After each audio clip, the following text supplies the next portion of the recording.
Est-ce que tu as des objectifs que tu aimerais atteindre et pourtant, on dirait que chaque fois, tu échoues dans le processus? C'est un peu normal et aujourd'hui, je vais t'expliquer comment j'ai fait pour passer d'une personne complètement désorganisée à une personne qui est assez structurée puis qui atteint ses objectifs. Bienvenue dans le podcast Ambitieusement TDAH. Donc, si tu ne me connais pas, je m'appelle Amélie Léveillé, je suis coach et experte en comportement TDAH et aussi kinésiologue. Donc, si tu cherches à savoir ce que c'est un kinésiologue, c'est un spécialiste de l'activité physique. Et en fait, une chose que j'ai remarqué dans ma pratique, mais surtout sur moi-même, c'est, mon Dieu Seigneur, que c'est difficile d'atteindre nos objectifs. Donc, quand c'est des objectifs qui nécessitent quelque chose sur le long terme, on a tendance à énormément avoir de la difficulté à passer à l'action. Donc, aujourd'hui, ce que je constate, c'est qu'on est pris dans l'idée que la solution, c'est qu'il nous manque d'informations. C'est quelque chose que je vois sur les réseaux sociaux, c'est quelque chose que je vois dans les livres. Comme si la raison pour laquelle tu ne passais pas à l'action, c'était qu'il te manquait une clé d'information. Puis moi, en fait, je suis là pour te dire que c'est pas vrai. Il te manque pas d'information.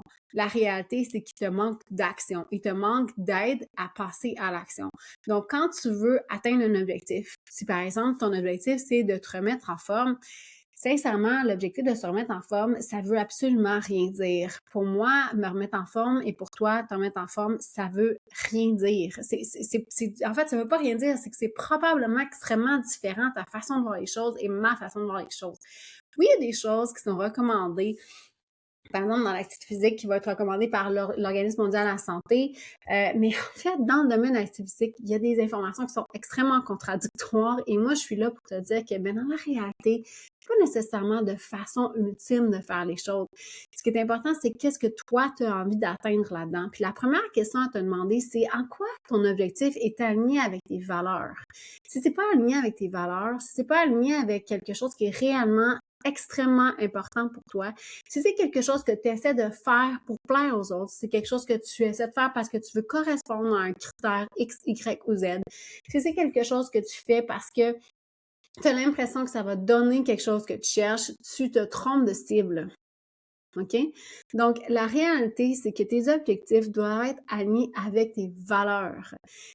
Ça doit être super important. Pour moi, la raison pour laquelle l'activité physique est importante dans mon quotidien, c'est parce que je souhaite et je veux vieillir en santé. Je veux être capable d'être active le plus longtemps possible.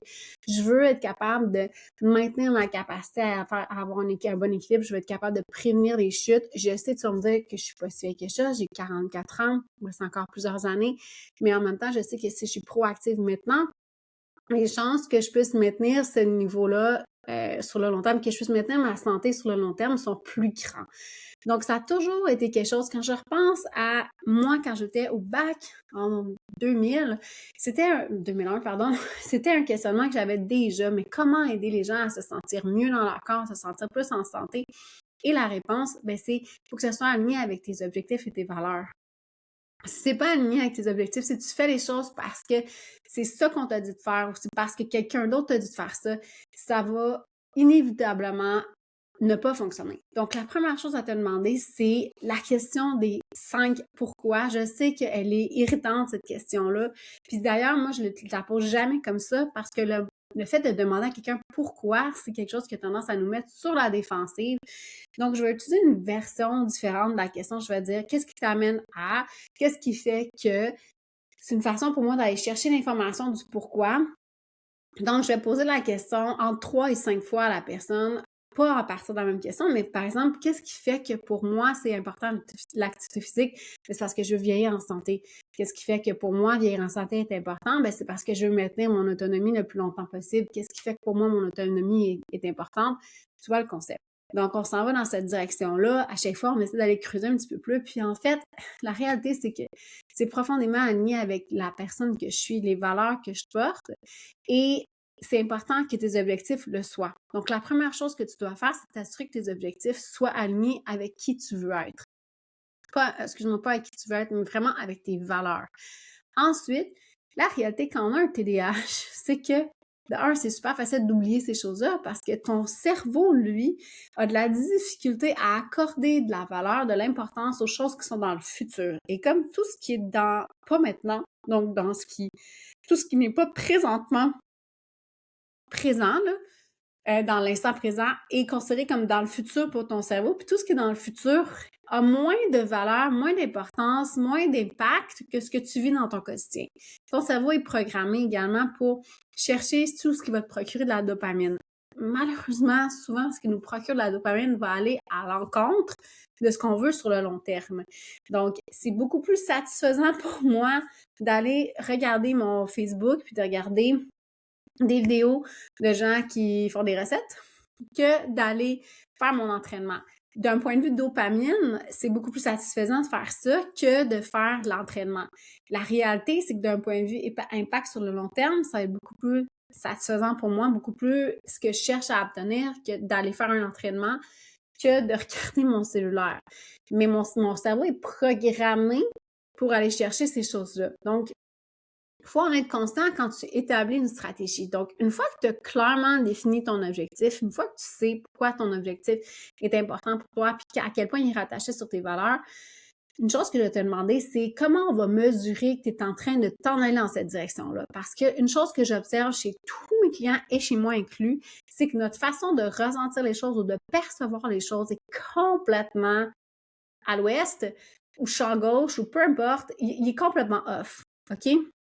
Donc, ce que ça fait, c'est que même si dans la réalité, moi comme coach, si je t'accompagne, je vois une progression de semaine en semaine ou de 2 semaines en 2 semaines, je vois une progression dans ce que tu cherches, généralement, mon client, lui, qui est persuadé qu'il n'en fait pas encore assez, qu'il n'en a pas encore assez fait, qu'il n'est pas encore assez bon, qu'il n'a pas encore changé, je te le jure. Et c'est pour ça que c'est important que ton objectif soit mesurable et quantifiable. Donc, il faut que tu saches qu'est-ce que tu cherches à atteindre de façon quantitative. Donc, on peut évaluer la situation.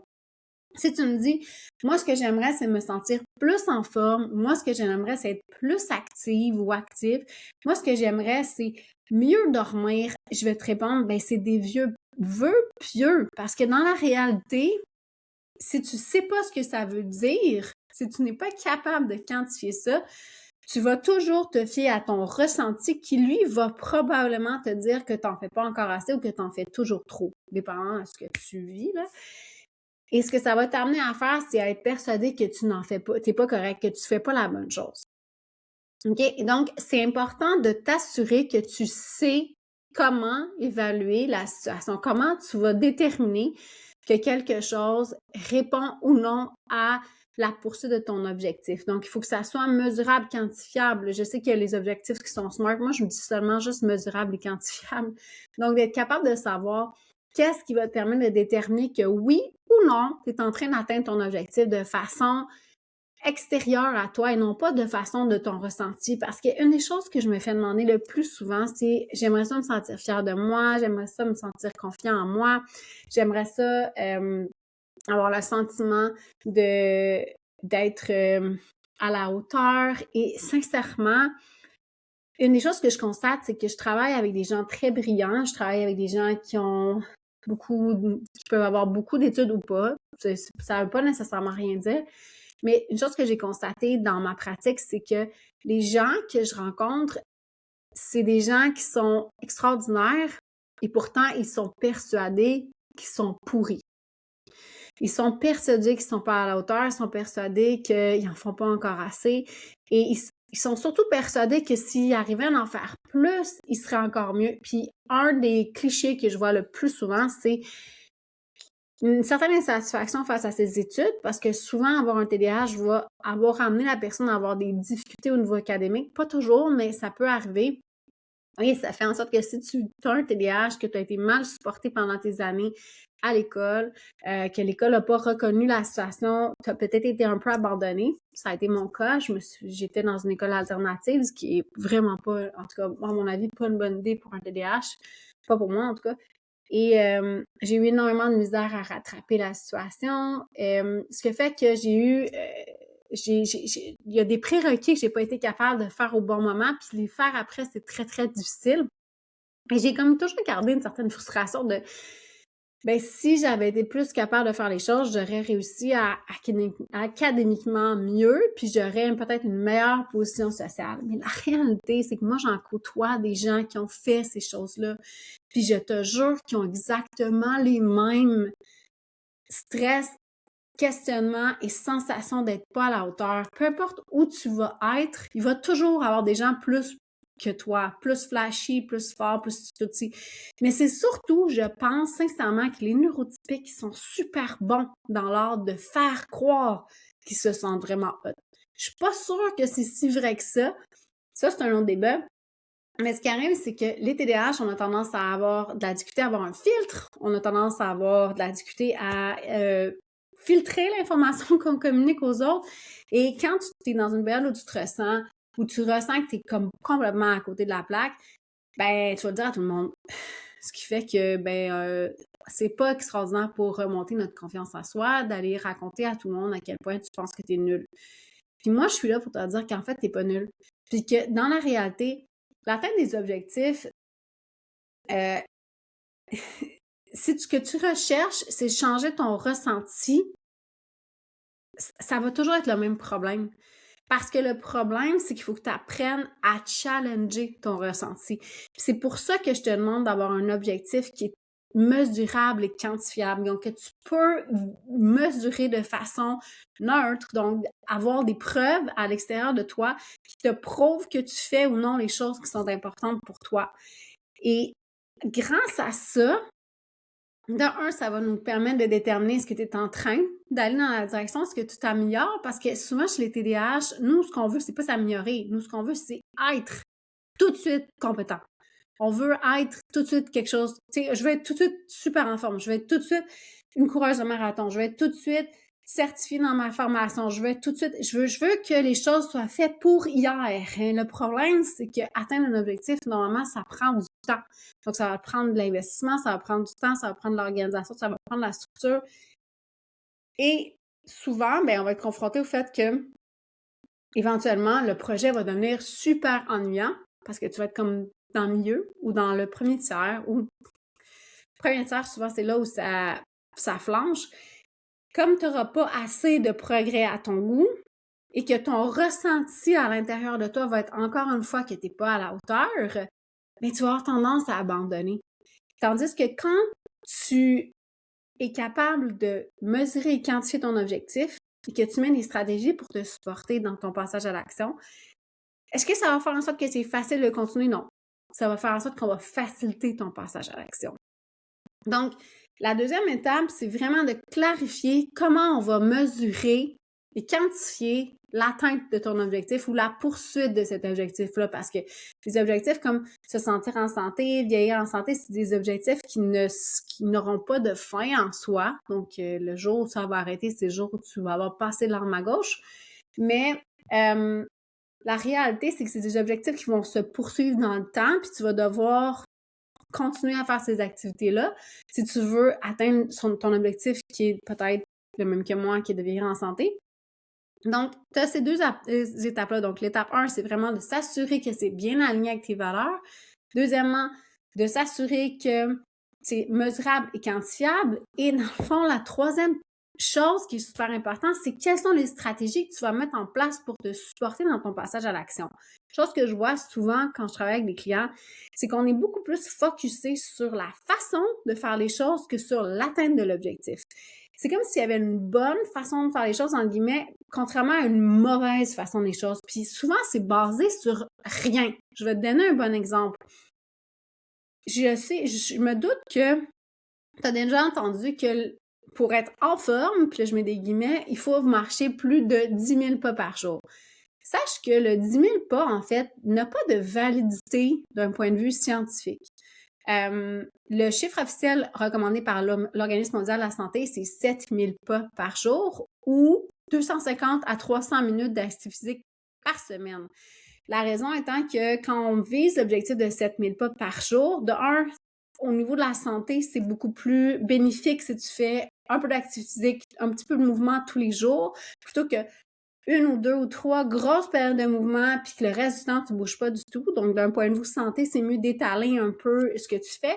Mais la réalité, c'est que c'est un peu compliqué à mesurer 250 à 300 minutes, donc c'est plus simple à mesurer 7000 pas. Le 10 000 pas, en fait, vient d'une campagne publicitaire, d'une compagnie qui a monté, qui vendait un podomètre et qui disait que c'est beaucoup plus attirant d'un point de vue marketing, le chiffre 10 000. Donc, ils ont lancé ce chiffre-là de façon totalement arbitraire, juste parce que d'un point de vue marketing, c'est ce qui fait le plus de sens. Et ça a fonctionné, ça a complètement infiltré le milieu d'activité physique. On n'a jamais vraiment remis en question cette connaissance-là, en fait, cet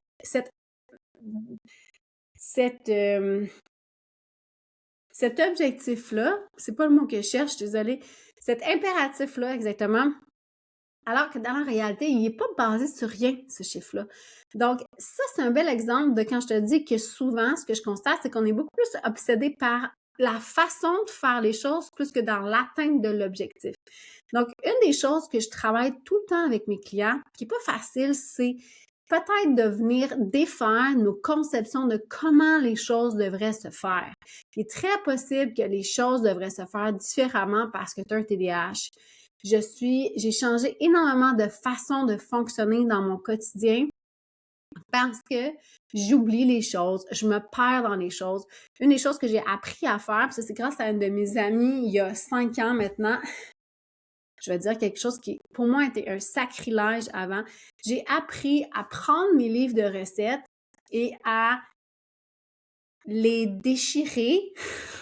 Donc, je prends les livres de recettes et les recettes que j'aime, je les enlève de mon livre de recettes et je les mets dans des cartables et c'est dans ces cartables-là que je vais chercher mes recettes.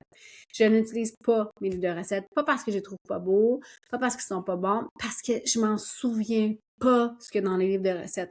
C'est beaucoup plus facile pour moi de me dire, OK, qu'est-ce que j'ai envie de manger pour souper? Bon, moi, ce soir, on mange du poulet. Puis d'aller dans mon cartable poulet, de retrouver toutes les recettes de poulet qui m'intéressent, plutôt que d'avoir à faire le tour de 3, 4, 5, 6 livres de recettes où les recettes sont organisées d'une façon que je comprends pas, qui fait en sorte que j'oublie complètement l'existence d'une recette et j'ai pas tendance à la faire.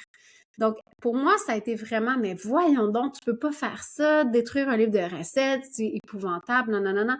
Mais en réalité, je réalise que chaque fois que je le fais, il y a beaucoup plus, j'augmente le nombre de chances de refaire cette recette-là, j'augmente le nombre de chances de me souvenir. En fait, je m'en souviendrai pas de la recette, comme je te dis, mais quand je fais le tour de mon carnet, je les retrouve et là, je sais que de un, c'est une recette qu'on a aimée, que j'ai déjà faite, que j'ai aimée. De deux, je sais que, je vais avoir probablement peut-être envie de la faire ou pas, ou peut-être la semaine prochaine, mais elle refait partie parce que c'est difficile pour moi de se souvenir de ces choses-là, je m'en souviens pas. Puis si ce que je m'obstine à dire, c'est que je devrais être capable de m'en souvenir, ben je m'organise pour que ça ne fonctionne pas. Donc, c'est pour ça que je te dis que souvent, ça va être de revoir nos façons de concevoir les choses, de revoir ta façon de dire, peut-être que c'est correct Moi, personnellement, j'achète rarement des livres de recettes qui n'ont pas de photos ou des livres de recettes que la photo n'est pas à la même page que la recette. Il y a zéro chance que je fasse une recette s'il n'y a pas de photo. Absolument aucune. Et il y a zéro chance que je fasse une recette si j'ai à prendre une photo. Donc, que là, il faut que je prenne une photo, que j'imprime ma photo, zéro. Fait que j'achète pas de livre de recettes qui n'a pas de photo. J'achète pas de revue, que la photo est pas directement sur la même page que la recette. Sinon, je n'en ferai pas. Ça donne rien. Ça doit être une super bonne recette. Ça vaut pas la peine. Donc, je ne fais pas ça. Même chose avec les livres de bibliothèque. Je loue des livres de bibliothèque. Si j'aime le contenu, je vais aller me l'acheter. Parce que je sais que je peux y retourner, mais la réalité, c'est que je vais l'oublier qu'il existe ce livre-là. Donc, je vais avoir tendance à oublier que je peux faire des recherches qui sont dans ce livre-là et que j'ai aimé ça. OK? Donc, revois ta façon de faire les choses. Ensuite, comment vas-tu t'aider à te supporter? Ces cartables-là, ils sont dans ma cuisine. Ils sont identifiés poulet, viande, pâte et pain, tout ce kit, ils sont tous identifiés. Et je sais que je vais les retrouver. Pour mon activité physique, c'est pas compliqué. Tous les matins, 8h15, mon entraînement.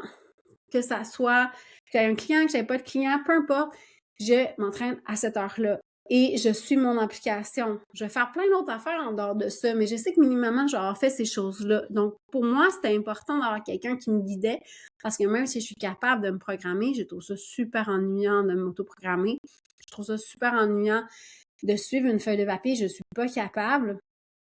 Donc, je sais que je ne le ferai pas si je m'obstine à faire les choses dans cette direction-là. Donc, qu'est-ce que tu as besoin pour t'aider à passer à l'action? Probablement de revoir la façon de faire les choses. Peut-être d'aller chercher du support, d'avoir quelqu'un qui va être là, puis qui va t'encourager, puis qui va t'accompagner dans le processus. Je pense que c'est un des plus grands problèmes de notre époque, c'est on est persuadé que le problème, c'est un manque d'information, alors que le problème, c'est un manque d'accompagnement. On a besoin d'être accompagné dans l'atteinte d'un objectif, que ça soit avec un coach, que ce soit avec une amie, que ce soit avec ton conjoint. L'accompagnement est souvent une clé majeure dans l'atteinte de tes objectifs. C'est fun de se faire dire par quelqu'un « Bravo, t'as réussi, je suis fière de toi! » D'avoir quelqu'un qui est capable de prendre ce que tu lui donnes, de regarder ce que tu fais, puis qui te dit « Hey, sais-tu quoi? Moi, je constate qu'on est dans la bonne direction, puis je suis vraiment fière de toi. » Ça fait tellement une grande différence. C'est incroyable. Puis ça peut être super simple. Dans mon application d'entraînement avec laquelle je m'entraîne, on a il calcule le nombre de fois qu'on s'entraîne, puis chaque fois que je m'entraîne 3 fois dans la semaine, j'augmente le nombre de semaines en continu, puis j'ai atteint cette semaine 75 semaines d'entraînement. Et si tu savais comment, ça me rend super fière. Ça me rend vraiment fière de « Wow! Je sais que pendant 75 semaines, je me suis entraînée 3 fois dans ma semaine. Je suis vraiment fière de moi. » Donc, d'avoir des systèmes de support comme ça, de définir quand, de définir comment, de définir quoi, de limiter le plus de prise de décision, ça va t'aider à passer à l'action. Puis après ça, dans le fond, c'est de faire confiance au processus. Ça va être long, ça va être un peu plate, ça va être chiant, ça va pas tout le temps te tenter. Puis si tu attends que ces choses-là disparaissent, bien, on va être encore ici dans 1 an, 2 ans, 3 ans, 5 ans, 8 ans, peu importe le temps que ça tente. Donc, c'est important de laisser le processus se faire. C'est important d'accepter peut-être que des fois, tu as besoin de faire les choses différemment. Hier soir, je suis allée à la bibliothèque. J'habite à 4 minutes de ma bibliothèque. J'aurais pu rester à la maison pour étudier ma formation parce que j'ai commencé une nouvelle formation. Mais c'est incroyable la différence que de savoir que de 1, je vais avec mon conjoint à la bibliothèque, de 2, on s'en va chacun étudier pendant 2 heures. Ça a été un 2 heures extraordinaire qui m'a permis d'étudier. Je sais que si j'étais restée à la maison, je n'aurais pas étudié ou je l'aurais fait à moitié ou j'aurais fait une demi-heure puis j'aurais arrêté. Donc, je récapitule avec toi les 3 façons d'atteindre tes objectifs. Donc, la première étape, c'est vraiment de déterminer à quel point ces objectifs-là sont alignés avec tes valeurs. S'ils ne sont pas alignés, ça va être vraiment difficile de maintenir l'effort dans le temps. Deuxièmement, de prendre le temps de définir clairement qu'est-ce que ça veut dire s'en aller dans la direction de l'atteinte de ton objectif. Il faut que ça soit mesurable et quantifiable. Et troisièmement, quelles sont les stratégies, les supports, les systèmes que tu as besoin de mettre en place? Est-ce que tu as besoin de repenser la façon de faire les choses, comme moi, qui maintenant déchire ces livres de recettes et jette? En fait, très honnêtement, je déchire mes livres de recettes et je jette le livre, ce qui reste, quand le reste ne m'intéresse pas. Je me sentais super coupable quand j'ai commencé à faire ça, puis je me sens encore coupable de le faire. Mais chaque fois que je le fais, de 1, ça libère mes tablettes de tout ça, puis de 2, mon Dieu, que ça me rappelle à quel point ça m'aide à diversifier mes recettes. Puis pas juste ça, mes enfants régulièrement me demandent « Maman, tu te souviens quand t'as fait ça? » Mais en fait, j'en ai aucune idée. Donc, soit que j'imprime, c'est quand je vais sur Pinterest, maintenant j'imprime les recettes qui m'intéressent, je les mets dans mes cartables, si je l'aime pas, je l'enlève tout de suite. Soit que je déchire mes livres de recettes et je jette le reste de mon livre de recettes. Donc peut-être que toi, c'est un gros « Oh my God, on peut pas faire ça », mais je te jure que moi, ça m'a changé ma vie dans ma façon de gérer mes recettes et ma cuisine. Donc, j'espère que ça t'aide aujourd'hui à comprendre comment passer à l'action, comment t'aider à réussir à atteindre tes objectifs ou en tout cas à avoir l'impression que tu t'en vas dans la direction d'atteindre tes objectifs, même si on a un TDAH, parce qu'avec un TDAH, c'est sûr que ça complexifie les choses, mais ça ne veut pas dire que c'est pas possible. Donc, je voulais te dire que si tu écoutes mon podcast sur Spotify. Je sais qu'il y a de la pub, mais 100% des recettes sont remises à la colonie Sainte-Jeanne d'Arc. Si tu veux savoir les informations sur cette colonie-là, tu vas les trouver dans mes show notes. Si tu as envie de faire partie de la communauté Ambitieusement TDH, tu as aussi mes informations dans les show notes ou tu peux venir me jaser sur mon site web. Tu peux pas me jaser sur mon site web, tu peux me jaser dans la communauté. Mais si tu veux plus d'informations pour l'accompagnement, va sur mon site web ameliedéveillé.com et ça va me faire vraiment plaisir de te rencontrer pour voir si on peut travailler ensemble. Sur ce, je te souhaite une très, très belle semaine.